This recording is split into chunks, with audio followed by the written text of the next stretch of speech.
think one way of phrasing it is to say that we're in search of a pure theory of quantum gravity in 3 dimensions. There's many different ways of motivating this, but let me start with this one.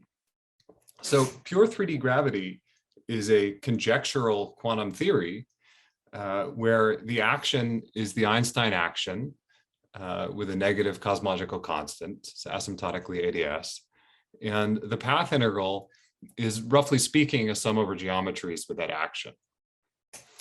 And the question mark is there because we don't really have a definition of this theory at the quantum level.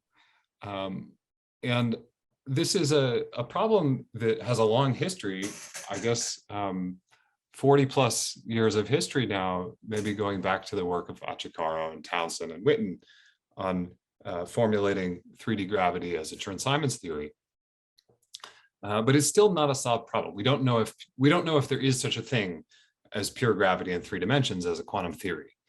But I think just in the last couple of years, it's starting to appear that this problem is tantalizingly close to a solution. Okay, so we've learned a lot since Achikaro, Townsend, and Witten. We've learned ADS CFT. We know that if there's a theory of pure gravity in 3 dimensions, that it should be a large C conformal field theory. The central charge is LADS over L Planck. Is much bigger than 1. And in the last few years, now we have a lot of other clues about how this theory should look. So what I'm going to do in this talk is to start by discussing these clues.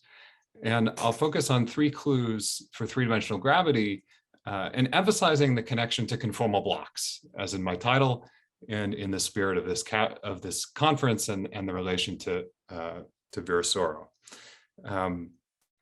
And then I'm going to turn to a topic which is closely related to Alex's topic, which is averaging over moduli in CFTs. And in particular, I want to explain how these models, like the one Alex discussed and a similar one that I'll talk about, how they implement the 3 clues. Because that's really the interest of these toy models, is to try to understand how it's working, at what the mechanism is. And I'll describe that in the language of conformal blocks. And then I'll use that to, I'll also use this to try to motivate a potential new holographic duality. But this will raise some puzzles and hopefully some discussion. Okay, so I'll start with these 3 clues. So the first clue, and the clues are well known. So the first clue is that 3D gravity has a large spectral gap. And that we can tell just from looking at semi-classical gravity in ADS3. The semi-classical spectrum has boundary gravitons at the perturbative level. So the spectrum of the boundary gravitons is the Virasoro character for the vacuum representation. This chi0 represents the Virasoro character, and here it is. And then there are black holes. So there's an SL2Z family of BTZ black holes. The vacuum itself is in this family, but we also have all the black holes that are related to the vacuum by modular transformations. So geometrically, these are solid tori, solid 3-dimensional tori, where the solid torus is constructed by filling in one of the cycles of the boundary torus.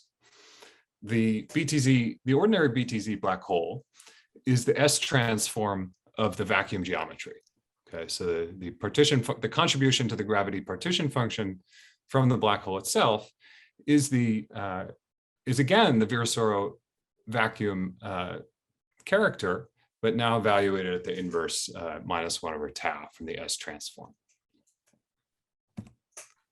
For real temperatures, only the vacuum and the BTZ black hole itself dominate. Everything else is subleading. So for real temperatures, this gives us the approximate spectrum of 3D gravity as just being the sum of the vacuum character for the ordinary vacuum character and the vacuum character in the dual channel. And from this black hole contribution, you can read off the lightest non-trivial primary state. It is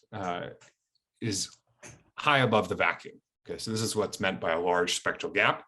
that the lightest non-trivial primary state has conformal weights around C over 24. And this is the difference between a theory of pure gravity and some other theories of 3D gravity, like you might get from string theory, where there are lots of other light states below the black hole threshold. Clue number 2 is the relationship between 3D gravity and the Virasoro identity block. This is a continuation of what I just told you. So the gravity partition function coming from the torus, we can think of as a sum of Virasoro identity blocks on the torus. Okay, so this is just rewriting what I had on the previous slide, where now these diagrams are CFT conformal blocks. Okay, so this first diagram just represents the conformal block on the torus with an identity running in the loop and conformal structure tau. And this is its S transform. So these are just the same terms on the previous slide. Now I've just written them as CFT identity blocks for the identity representation in the CFT that includes the stress tensor and all the gravitons. So at least as far as the partition function goes, we can get a very good approximation by keeping only the identity block, or maybe it's better to say that we keep only the black holes. You could say it either way. Saying that it's only the identity block makes it sound sort of trivial. This theory is not trivial. It has black holes. There are a large number of states. But keeping the identity block is the same as saying that only black holes can run in the intermediate channels. And if you can always then go to a different channel where it's the identity block. Well, this is an example, however, of a more general approximate relation that many observables in gravity, I think, well, we need to understand which ones exactly, but I think probably all observables in semi-classical gravity at leading order in the bulk topology have this same format. That is, that calculation of observables in 3D gravity is a sum over channels of the Virasoro vacuum block. This block could be a block related to some correlation functions. It could be a block related to higher genus contributions. We had the simple torus block earlier, but this appears to work in great generality. Of course, in ordinary CFT, we don't sum over channels. In ordinary CFT, we pick a channel and sum over states. But what seems to happen in gravity is that gravity, because of diffeomorphism invariance in the bulk, instructs us to sum over channels, and we have to get some observables of this form. So the torus was a simple example of this. For a more elaborate example, we could insert operators. So for example, if you want to calculate a 4-point function holographically, say with 2 red operators and 2 blue operators, and there are contributions from defects running through the bulk, there's a contribution that looks like this with the defects joined directly, then this will correspond to the identity block in the 4-point function in some channel. But there are contributions that are more complicated, like this one, where they wind around each other, and contributions like this one will correspond to that sum over channels. Okay, so the sum over the S transform and the different channels that you can write appears in correlation functions this way. And the conformal blocks that come out, the conformal blocks that are relevant in this case are, again, the vacuum block. If you do this calculation in 3D gravity, then what you find is the Liouville action of Zograff and Takhtajan that was constructed for Schottky uniformization. Okay, so that's what you get by calculating the on-shell action of this pure gravity solution. And then that action can in turn be related to the Virasoro vacuum block. You get this sum over channels again. So there's all sorts of examples that work like this. A question that you might ask is whether it's really a sum over channels or if I'm just picking the maximum. Okay, so when we do these calculations in Euclidean signature, actually you can't tell the difference between doing a sum and just picking the dominant one. Because in Euclidean signature, this is a sum of real contributions that are exponentially large. So you just end up getting dominated by one of them.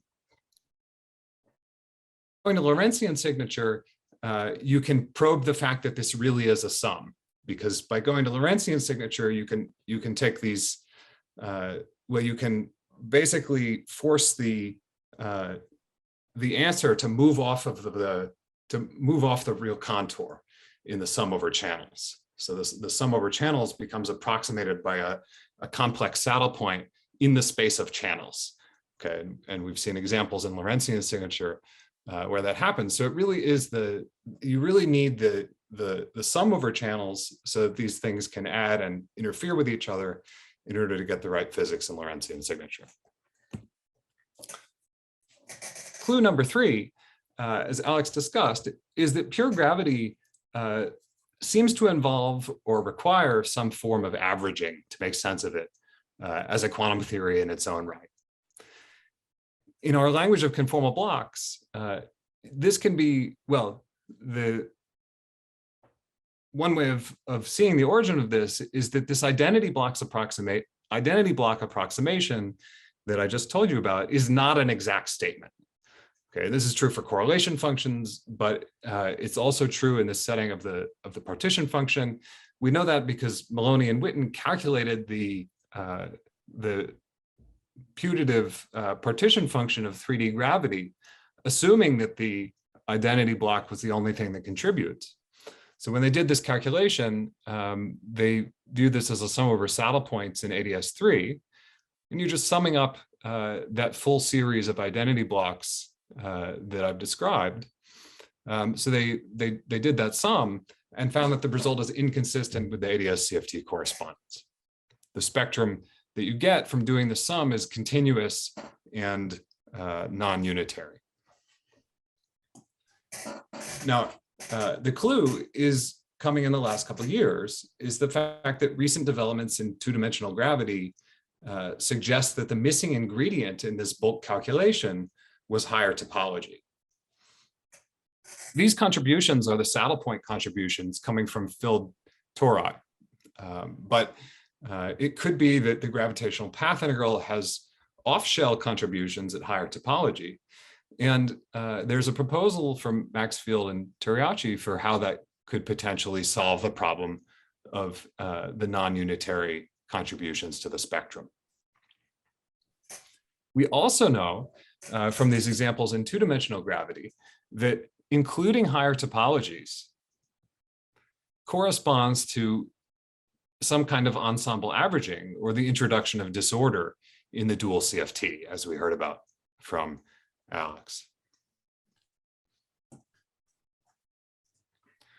Now, before I go too far down the path of averaging, let me comment on realistic theories, because I don't think that realistic theories of gravity involve averaging. I think that we are introducing it by hand. We can use explicit averaging as a tool to study these theories. We can coarse grain over the microscopic details and try to study the universal semi-microscopic aspects of gravity.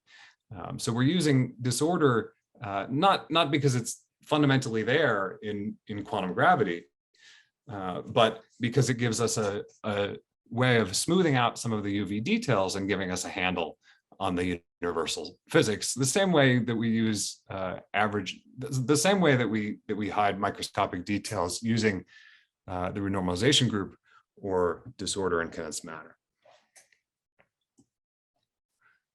Okay, so these are the three clues. Let me recap. Clue number 1 is that gravity has a large central charge and a large spectral gap. Clue number 2 is that gravity appears to be well approximated by a sum of the identity block over channels.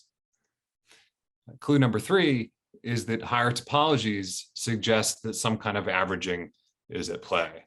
And I think all these clues are related to each other. In particular, this identity block story really was developed before we understood that higher topologies were significant in 3D gravity.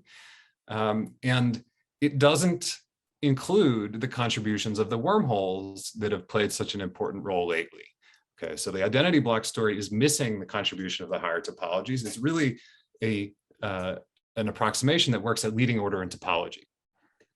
So one way of saying, or one way of asking how we're supposed to find a quantum theory of pure gravity is, well, we have to take these clues and put them together. We have to understand how to extend the identity block story at higher orders by including higher topologies and account for these wormhole contributions.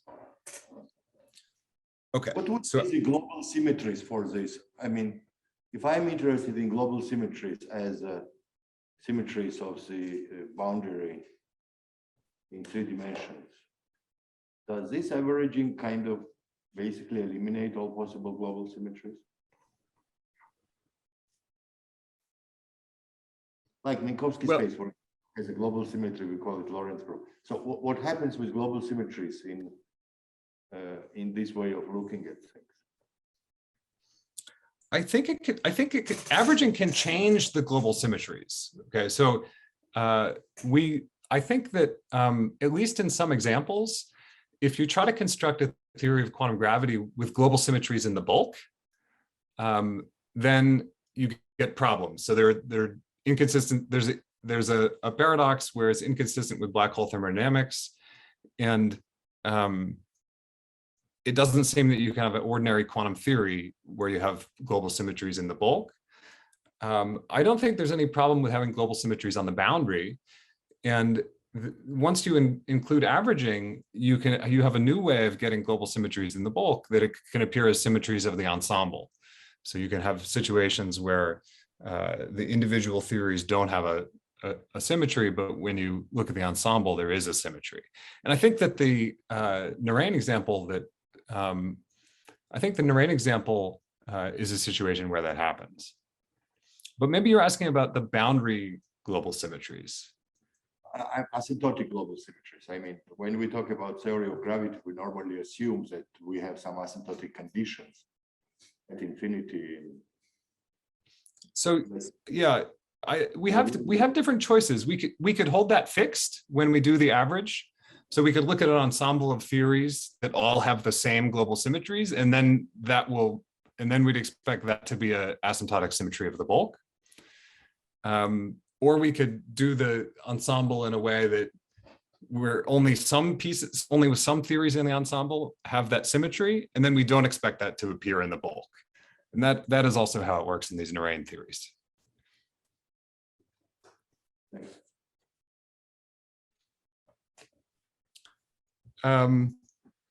Okay, I'll pause. Any other questions at this point? I don't see any. You can go ahead.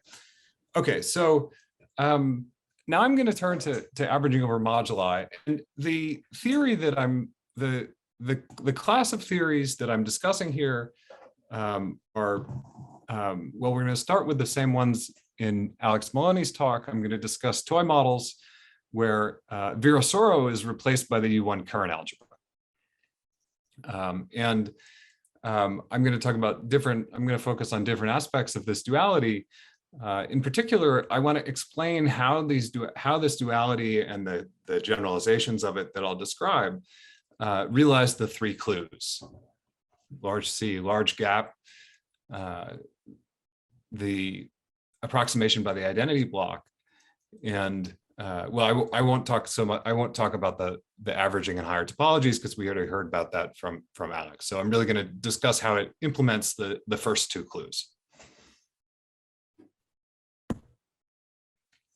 So we just heard this, but I'll remind you quickly that the Narain duality is a proposal that if you take n-free bosons in 2 dimensions and you average them over moduli, that the average theory, after doing the average, has the same observables as a bulk theory, which is a Chern-Simons theory with U1 to the n on left and right, summed over topologies. And that's the theory of U1 gravity.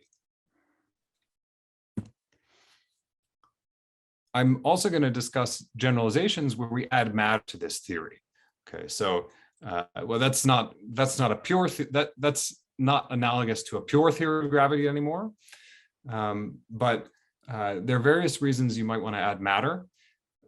For example, well, the main thing is that in this theory where you don't have any matter, you've sort of you've averaged over everything, and you don't really have any observables left other than the partition function. If you add matter, then you can talk about other things like correlation functions and other observables. Okay, so the generalization to add matter in the bulk is a theory on the boundary, which is a WZW model averaged over marginal deformations. At level k equals 1, the WZW model is on the moduli space of the free boson.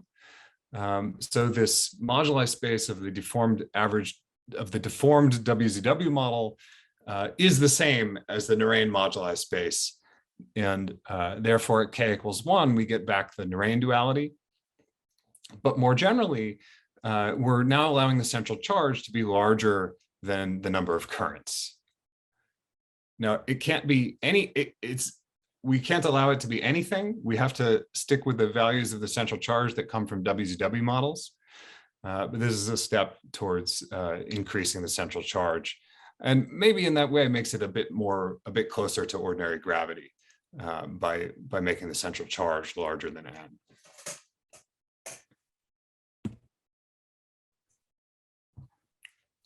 Okay, I want to describe how this Taurus partition function is calculated, the average Taurus partition function.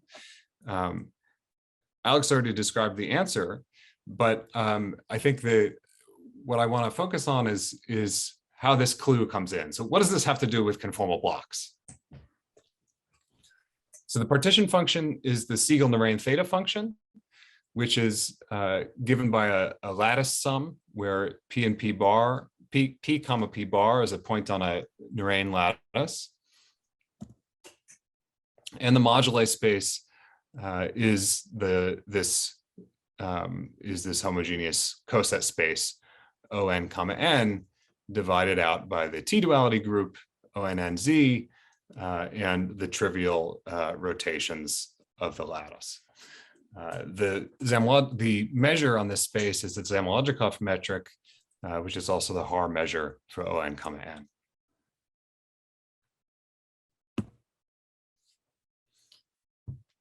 The WZW model we can make it look similar. So the SUN+1 level K WZW model has exactly marginal current deformations. So the exactly marginal deformations of the WZW model are the ones that I've written here. You take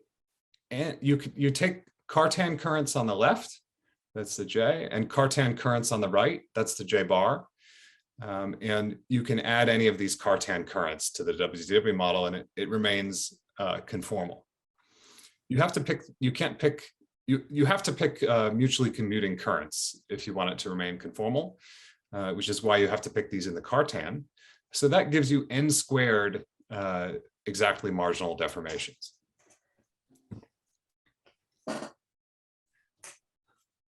To make this look more like the Narain case, we can bosonize the Cartan currents. So bosonizing these currents gives what's called the parafermion representation of this theory, which is so we just divide out by basically we take the WZW model, divide out by the currents, and then put them back in. Okay, so the first factor here is called the parafermions. That just means this coset model. The second factor here is free boson CFT on a particular Narain lattice coming from the WZW model. So each WZW model has some charge lattice that defines this Narain factor.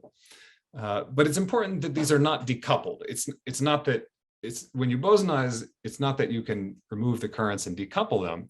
They're coupled by this orbifold. So there's a non-trivial orbifold factor that's needed to put these, basically glue these two sectors back together into the WZW model. In terms of the partition function, what that means is the following. So the orbifold couples the boson sector to the pair of fermions, because when you do the orbifold, you have to sum over twisted sectors. Okay, so the twisted sectors here are labeled alpha and beta, and we define the twisted sector of the pair of fermions and the twisted sector of the Narain theory, and then sum over those twisted sectors. So in this case, the fundamental contribution, the building blocks of the partition function are not just the Siegel-Narain theta, but these twisted Siegel-Narain thetas that have some extra vector data specifying the twists. This set of theta functions transforms as a vector under SL2Z. Okay, so the full partition function is invariant, but these things transform in some non-trivial way, and that cancels the transformation of the pair of fermions.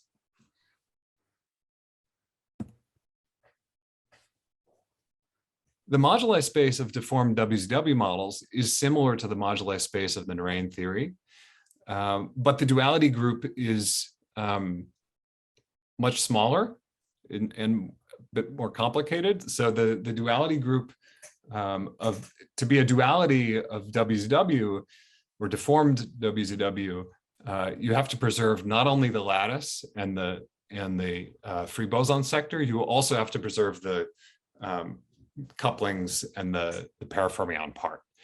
And what that means is that the moduli space is locally identical to that of compact bosons, but because this duality group is smaller, the moduli space is much bigger. And in fact, the volume of this moduli space is infinite. As an aside, that means that that in this moduli space, you have infinite families of CFTs with exactly the same spectrum, because the T dualities of the free boson, those will, if you act with those on WZW, those will take you to isospectral theories in that space, but the OP coefficients will be wrong. Sorry, will be not preserved. Okay, so you'll have these infinite families with the same spectrum but different OPE coefficients. Can I ask a question? Yeah. If you insisted on averaging over the full T-duality group, what would happen when you average? If you that would mean you would need to average over the OP coefficients of these different theories. So could you interpret what you're doing as an actual average over an ensemble where you're now not just averaging over the continuous family of O and N moduli, but also averaging over the discrete data of, that labels the different CFTs. These did the different isospectral CFTs. So couldn't you interpret what you're doing as an actual average over an honest finite, like an actual average over an honest ensemble of CFTs where you're averaging both over the continuous data labeled by top and the discrete data that labels the different isospectral CFTs? Well, I don't know if you can interpret it that way, because then you're going to have an infinite family of those isospectral You're CFTs, saying it's not a non-normalizable to, probability distribution. Yeah, I don't know how to define a measure Yeah, on that.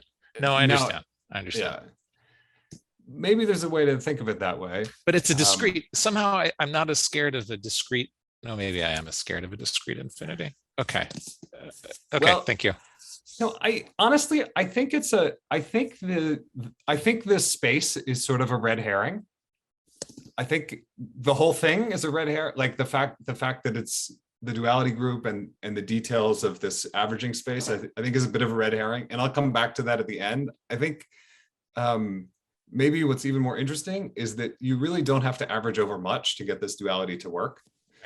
And the global space probably is not so important. Yeah. The global structure of this moduli space.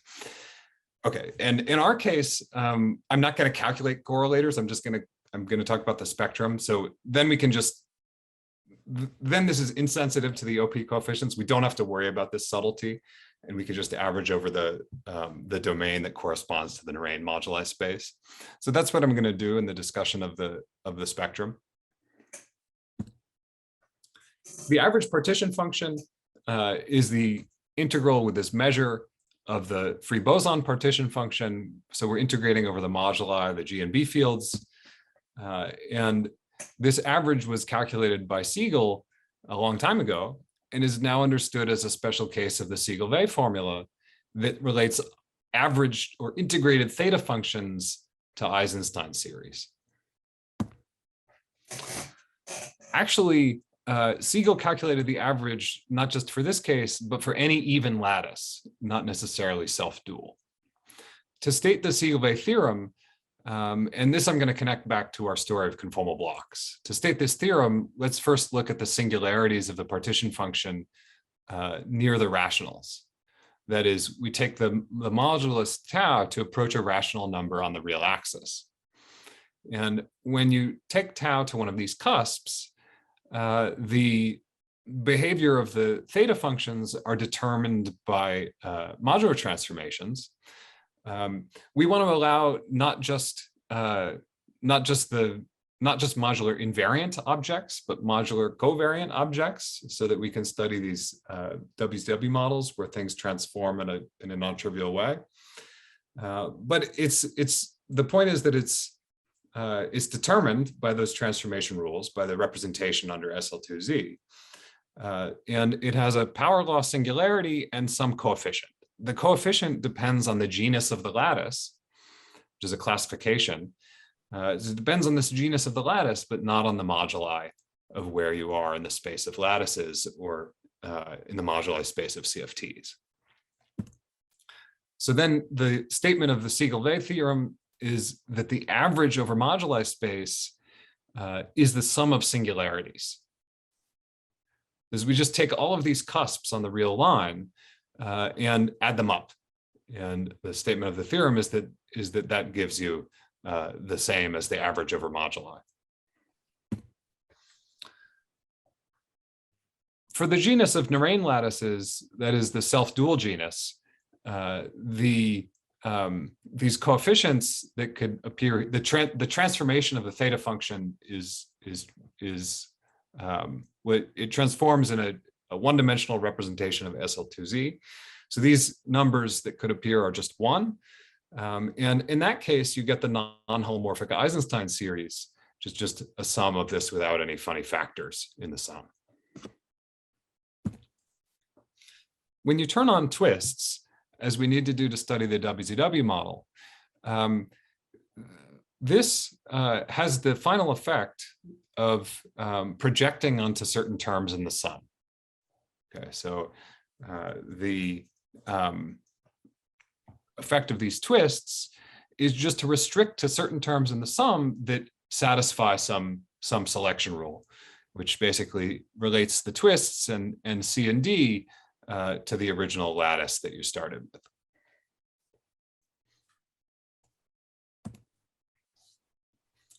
So let's relate this back to the clues and the statement that 3D gravity seems to be a sum of identity blocks. So the schematic version of what I said earlier is that observables in 3D gravity are approximated by a sum over channels of the Virasoro identity block in the various channels. We can rewrite the Siegel-Weyl formula in the suggested way. Siegel-Weyl is the exact statement that the average over moduli in a CFT, or you can think of these as observables in this bulk theory of U1 gravity, is exactly equal to the sum over channels of the current algebra identity block. So the Siegel-Weyl formula is really implementing this identity block approximation, but it's implementing it in a way that it's not just an approximation. It's implementing it in such a way that it's just exact. Sorry, question? Yeah. What's a wormhole block? That is it's unknown. That is a great question. Yeah. Formula just tell you how it works, right? So what sorry? If you put this formula, doesn't this formula tell you how it works? So if you pick now a two-boundary observable, one of the terms is going to look like what you're calling a block here. Yeah, and so we know what that term is. Alex discussed it, and you can write down a formula for it, but it's not an identity block. it's some other object. It's some kind of like correlated identity block between two copies of the theory. You have to generalize the notion of identity block when you go to the multi-boundary case. But question, you can still use those blocks as the building blocks for conformal correlation functions on disconnected surfaces, the same way that you could use the normal conformal blocks. Yeah, I think that's right. I think that's right. So I think I think it's kind of a conformal block by definition. It's just not, it's like a Fuchsian block instead of a Schottky block. Yes. I think, yeah, I mean, the way, since, the way I like to think about it is that the identity block approximation is the right answer on a single boundary, but that it's not the whole answer. And that if you either go to multiple boundaries or include higher topologies with a single boundary, you have to go beyond the identity blocks approximation. In the case of the Narain duality, Siegel-Vey tells us how to do that because it tells us what to put here for the two boundary partition functions. But we do not understand how to we do not understand how to implement that in true 3D gravity. And I think that really sharpens the question of what it is that we're supposed to be understanding. We're supposed to understand how you generalize this. What does it mean to do an identity block on higher genus or with higher topology? And if we can do that, we'll be a step closer to having a more complete quantum theory of pure gravity. Question. Yeah. So Tom and or Alex. So this block that we're discussing, was that the 0F1 contribution in the Merman formula that Alex showed? I don't think there's a direct relation. I had the sum over mostly the non-trivial stuff came from the sum over SP4Z. The sum over channels was doing all the heavy lifting in that formula. Yeah, it's the determinant. It's are you talking about the multi-boundary block? The multi-boundary conformal block in Alex's calculation was the determinant factor. Yeah, and that 0F1 that I wrote down, it was that came from the sum over SP4Z. But I mean, Tom, maybe I can ask you, like, is there a hope that that block actually looks like the sine kernel rather than this sort of thing in one between the other? Sorry, I didn't understand that. Say it again. Does that block that we're discussing now give you actually something like the sine kernel rather than the thing that's in between the two? What's the thing that's in between the two? Oh, I see what you mean. I mean, wouldn't the hope being that the thing in the top half of Tom's slide is the thing that looks like the sine kernel? Right, like this is the Kotler-Jensen. Well, don't you have to do the sum? Don't you have to do the sum to get the sine kernel? I'm not sure what you can extract from a single block. Yeah, it's the sum over channels that does all the hard work in this formula of giving you like chaos. Well, I'm not so sure of that. Whether I think there are probably interesting cases where you can get it from a single block by going to the right place in kinematics or late times or something. But if we just talk about the ramp, then I think that's right, that you have to do the sum before you can see the sine kernel. But then the hope is that this is the sine kernel. So I should have cited this Kotler-Jensen work here. They have given an analog of this for gravity on the double torus, but it's only on the double torus. And I think we still don't have the general story for how to do it in general.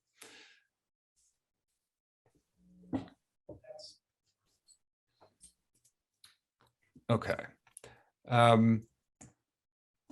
Okay, so going back to our example, when you put back in the eta functions and write this partition function, the average of the free boson is, like I said, just the sum of the vacuum blocks. In this case, it's not the Virasoro vacuum blocks, but the vacuum characters of the U1 at the end chiral algebra. And this sum can be done in closed form. The spectrum that you get is continuous it extends down to the unitarity bound and has a vacuum state. Normal has, of course, there's a vacuum in every theory, and therefore there's a vacuum in the average. But the reason I mention this is because, well, I think back before we were thinking about averaging, there was a possibility that the continuous spectrum in 3D gravity had something to do with the boundary CFT being non-compact. But in fact, thinking about it more carefully, the spectrum is continuous, but has a normalizable vacuum state. And that really makes it look like a theory that involves averaging. You have long strings or something like that. Like, sorry, just to clarify, what I mean is some extended object that can go out to the boundary at a finite cost in energy. So there would be a gap and then a continuum? Yeah. Yeah, that's another possibility. Like if you Yeah. take like an SN orbifold, I mean, as you know, if you take an SN orbifold and take a large N limiter, it sort of looks like that. Yeah, yeah.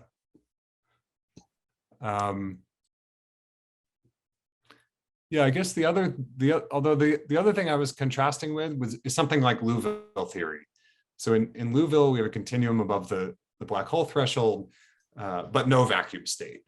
Yeah, And sure. So I think sure. it's crucial. It's a crucial difference between Liouville and gravity that you have to have that vacuum there. It sort of is doing all the difference in gravity between gravity and Liouville comes from having that vacuum state there. A surprise in this calculation is the large spectral gap. This was clue number one, remember, that it should have a large gap. So if delta 1 is the dimension of the lightest non-trivial operator, then this gap is n over 2 pi e at large n. And actually, we did this calculation first. So we were studying the modular bootstrap for theories with this U1 current algebra. And we were looking for, well, we were looking at examples of Narain CFTs, and we were trying to look for examples with a large gap, just because we were interested in understanding how large the gap could be and whether we could derive bounds on it because of relationships to the sphere packing problem.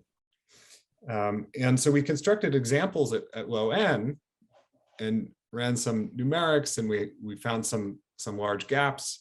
But in order to go to large n, a very natural thing to do was to average over Narain lattices, because this is a standard trick going back to, I guess, to Siegel for looking at the spectra of high dimensional lattices. So we did the average, and out came this surprisingly large number of n over 2 pi e, which is what motivated looking for the holographic dual in the first place. So this, I think, is a surprise that actually most of these Narain CFTs have this large spectral gap.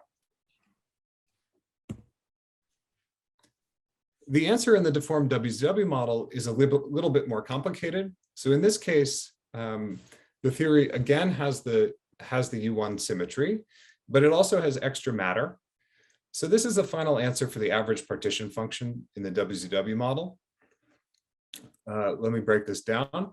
So C here, this object here, is called a string function of the affine algebra. And what this was basically a character of the parafermion theory. Okay, so you take the characters of WZW, you decompose them into branching functions and U1 characters, and up to some factors, these are the branching functions. The fact that there's a 0 here means that we're keeping only the uncharged parafermions. Okay, so in this branching, there's a charge label on the branching function here. So we're summing here only over the uncharged sector. So this sum here is the sum over uncharged parafermions, the uncharged piece of the parafermion theory. And that provides for you the seed of the Poincaré series. So then you take this seed, and the average is given by summing that seed over SL2Z.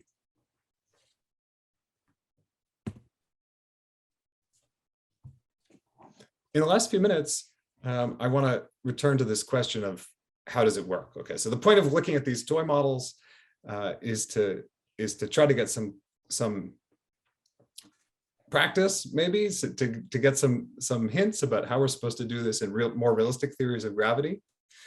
And one of the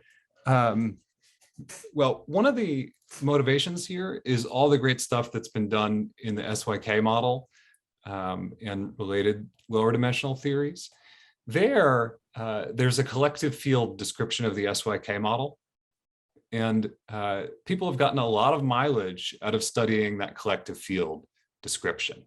So like the story of the double trumpet, and that came partly out of the collective field model. The story of the half wormholes came partly out of these collective field models.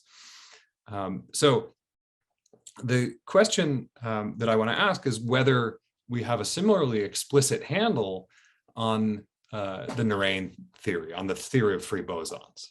So in particular, when I say how does it work, I mean, what is the mechanism for this theory of bosons on a torus to somehow you do some path integral over the bosons, you average over moduli in some way, and you get a sum of filled tori. So what is it that's going on here that makes this tick at the level of the path integral itself? So the average over moduli, as we discussed, is sort of a crazy integral over a complicated space, which is this red blob here. But it's just a free boson. So the free boson is a sum of winding sectors labeled by two vectors. Okay, so there's a vector M, which is the boundary condition of all the bosons around one cycle, and there's a vector N, which is the boundary conditions of all these bosons around the other cycle. And then the free boson partition function up to this current algebra factor is just a sum over the instanton sectors of a classical action term. Now for this discussion, it's quite difficult to think about doing the integral over moduli space.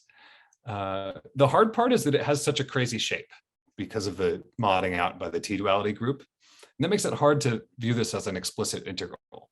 So instead of doing that whole integral, I'm going to pick a different ensemble for this discussion and integrate only over the flux, the B field flux.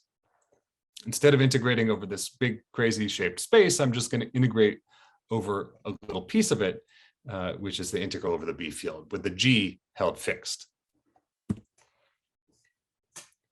Well, this turns out to be very easy. So unlike doing the whole integral where you need the technology of Siegel-Vey and so on, the integral over B fields is easy. The B field only shows up in this integral as a phase where it multiplies the two winding numbers M, the two winding vectors M and N. And what that means is that the integral over B fields just acts as a delta function that tells you that this, I should have written it here, but this vector, the Mn vector here has to be antisymmetric in M and N because B has to be symmetric because B is antisymmetric. Okay, so this vanishes unless the windings are proportional to each other. And the solutions of this equation that says they have to be proportional, the distinct solutions of this proportionality condition is just the set of coprime C and D. So the coprime, so these have to be related by coprime integers. And then there's a direct correspondence between the field theory path integral and the bulk geometries. Okay, so when you do the integral over B fields, it imposes this constraint. And the solutions of the B field constraint are exactly the bulk geometries. The coprime integers that solve this become the coprime integers that specify a contractible cycle of a torus. So just by doing this integral over B fields, the average torus partition function becomes a Poincare series. It's somehow this integral over fluxes that's doing the heavy lifting in turning the boundary theory into the bulk theory. The conclusion, I just said this, is the important step that gives the bulk interpretation is the average over the B flux. So now I get to a puzzle, and that's why this is work in progress and not a paper. But here's what you get when you do this calculation. And so we take the partition function of the free bosons and integrate over B fields. Then, as I explained, that's going to give you a sum over geometries. But a sum of what? So there's seed partition function that you get from this calculation, which ought to be the partition function of the bulk theory on fixed topology, Z0. Z0 is itself a lattice theta function. Okay, so Z0 is this 1 over eta to the 2n. That's what you would get from U1 gravity. Okay, so this would be the only contribution if we were studying the ordinary Narain duality. But there's this extra term, which is a theta function. So what this term is, it's a sum. I should have given it a different name. Lambda here is not the Narain lattice. Lambda here is the Euclidean lattice that corresponds to the metric Gij in the boundary bosonic theory.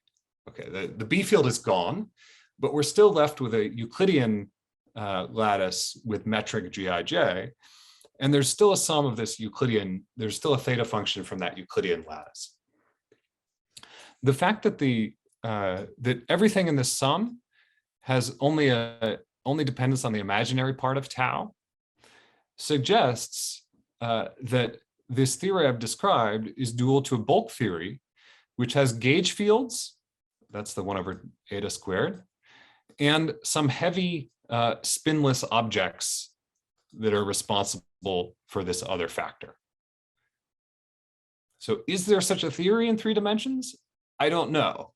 I think there's some hints that it has something to do with 3-dimensional Maxwell theory, but I don't know of a theory whose bulk partition function on fixed topology looks like this. If we had such a theory, then it would be the bulk dual of this simple averaging over flux that I've described in the boundary theory. And if the Taurus calculation isn't convincing, well, exactly the same calculation works for higher genus and multi-boundary wormholes. Works in the sense that just averaging over the B field is enough to turn all of these CFT calculations into calculations with a geometric interpretation, where you sum over handle bodies. Sorry, Tom, I have 2 questions. So the first one is, so if you average over the lattice, the M tau dependence disappears? How does that work? Well, it's not quite that simple, because I've integrated the B field here from 0 to 1. Okay. And yeah, and in fact, the moduli space is this very complicated space that doesn't factorize into a G integral and a B integral. I understand. I think it's like morally true though, because I think isn't the moduli space, it's like a factor of the B field. Like there's symmetries of moduli space corresponding to the B fields. The moduli space is like a fiber of U1 to the number of B fields over the Gij space, if you know what I mean, right? Like the metric. Yeah, but it's a non-trivial fiber. Yeah, it's a non-trivial fiber. It's a non-trivial fiber. Yeah, I think that if you take the, well, based on some low order examples, I think that if you take the G field to be large or small, I can't remember which, that that's why I drew these pictures this way, actually. Okay, so I think if we go out near the corner of this moduli space, then they do basically factorize. It's like the fact that in SL2, the fundamental domain of SL2Z is sort of complicated down near the bottom, down near the keyhole, but it's nice and this fundamental domain is simple if you go away from the real line. So I think it has that sort of shape. So another way of thinking about this is that we're sort of sitting near a corner of moduli space and just integrating around a little bit in that corner of moduli space. Thanks. And just a quick other question. Is there some connection to Liouville theory? So I realize this is just a partition function, not a CFT, but I thought there's some proof that the only CFT with purely spinless primaries is Liouville. Well, So- that proof uses modular invariance. So this theory has only scalars in the seed, but the modular invariant partition function that you get by doing the sum also has lots of stuff with spin, so it doesn't apply. Okay. Yeah, thanks. I have a question. I mean, for your integral for n equals 2, I think can be done by unwinding the moduli space or something like that. I mean, you can combine the sum over winding numbers and momenta to sort of go to the covering of that space. Then the integral becomes just doable. There's not a similar trick for higher dimensions. Yeah, so let's see. Strictly speaking, everything I'm talking about is for n greater than 2. The average of the partition function is not a convergent integral for n equal to 2 or well, for n less than 2, I think you can define it by continuation, but for n exactly equal to 2, it's sort of sitting at a pole, and it makes it hard to talk about that case. Yeah, so unfortunately that makes it a little hard to use tricks like that. You can still you can still go through the formal, like if you ignore the fact that everything's divergent, then the equations I've given in this last section still apply even at n equals 1. In fact, if you take a single free boson, there is no B field, you don't have to average, and it already has the structure of an SL2Z sum. Similarly for one free boson, but all the expressions diverge. The quenched free energy is always finite when you average. Sorry? The quenched free energy is always finite when you average, as long as n is bigger than 1. And isn't that the right thing? Like, wouldn't like some condensed matter person come in and tell us we're stupid for computing anything aside from the quenched free energy? Probably. Yeah. I don't know how to compute it though. So that's the problem. Yeah. I think the divergence at n equals 1 and 2 is sort of a technicality, really. I mean, I think that it's probably just a matter of regulating it or something. It's probably a similar story there, but one has to regulate. Okay, so I'm done. I'm just gonna. Sorry? Less than 5 minutes left. Well, in that case, I'll jump to my conclusion slide. So the conclusions, a pure theory of quantum gravity in 3 dimensions may be close by. I'm optimistic. I hope I've conveyed my optimism in this talk, that I think we're at a point where I hope that somebody can come along and just tell us that they're pure 3D gravity sometime in the very near future. Maybe this week at this conference. More generally, going beyond just pure gravity in 3 dimensions, it's essential to understand the origin and interpretation of higher topologies in the gravitational path integral in more realistic models.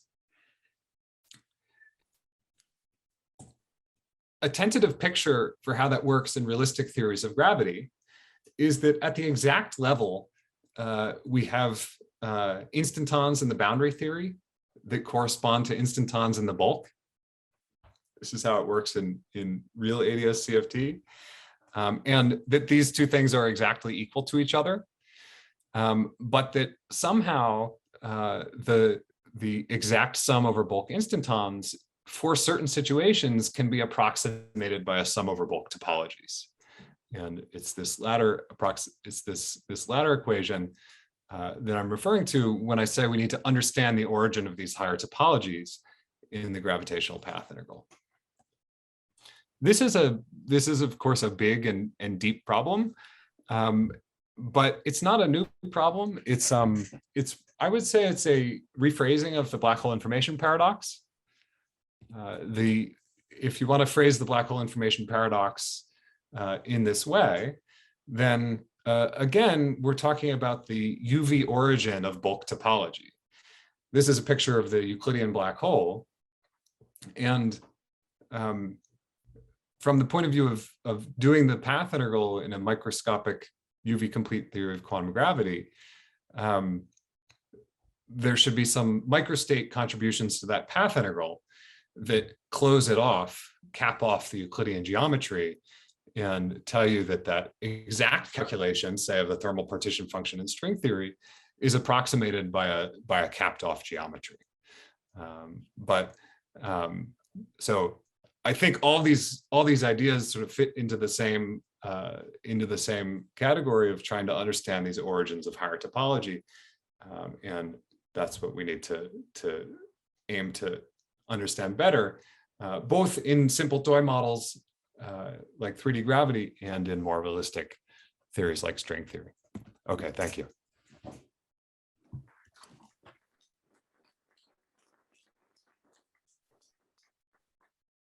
We have 5 minutes for question and then we have to go to dinner. So who has a question for Tom?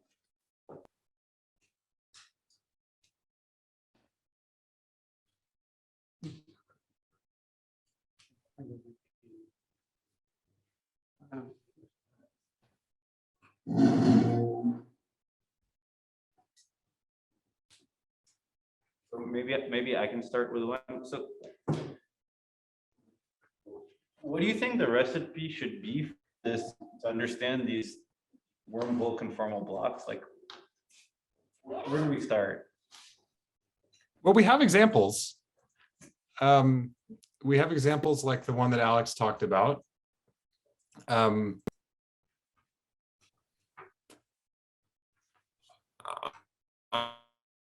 Is by calculating them. I mean, that's how I'd like to start. We can calculate these multi-boundary observables and see how they organize themselves. I mean, at the level of U1 conformal blocks, we just know them. But even at the level of Virasoro blocks, we know them at one, not just classically, but at one loop. Well, you're talking about the Taurus, the empty Taurus block? Oh, no, I wasn't talking about the Taurus. I was imagining like genus 2 times interval wormhole. Okay. Right. Like, you know, you can compute the one loop determinant for gravitons. So you know the conformal block at one loop, the quasi-Fuchsian block, or whatever you want. Yeah, that's right. That's right. For the genus 2 times interval, we have the block, but I feel like we still don't have the story. Like, okay, so for example, I don't know how that block contributes to single boundary amplitudes. And it should be that these higher genus, that these multi-boundary blocks are should provide us with the building block for single boundary observables at higher topology. That's how it worked in JT gravity. And that's what I think we need to figure out in 3D gravity. I mean, I think something that might be a little more instructive would be to look at, I mean, the non-handle-body instantons are morally just like the same as higher genus, as like wormholes with disconnected boundaries. I mean, you can get the non-handle-body instantons by quotienting those things. So one thing that might be a good starting point is to think carefully about the non-handled body conformal blocks with a single boundary.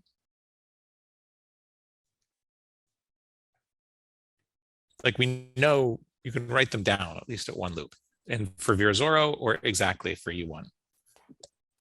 It corresponds to some non-standard. You're talking about quotienting. You're talking about like the block on genus 2, and you want to take the genus. Take genus 2 times an interval. Do the Z2 quotient where you identify the two boundaries. That gives you a geometry whose boundary is a genus 2 surface. okay, you can add some additional symmetry to make it a smooth geometry if you like. So you do another flip on the genus 2 surface, say, to get a smooth geometry.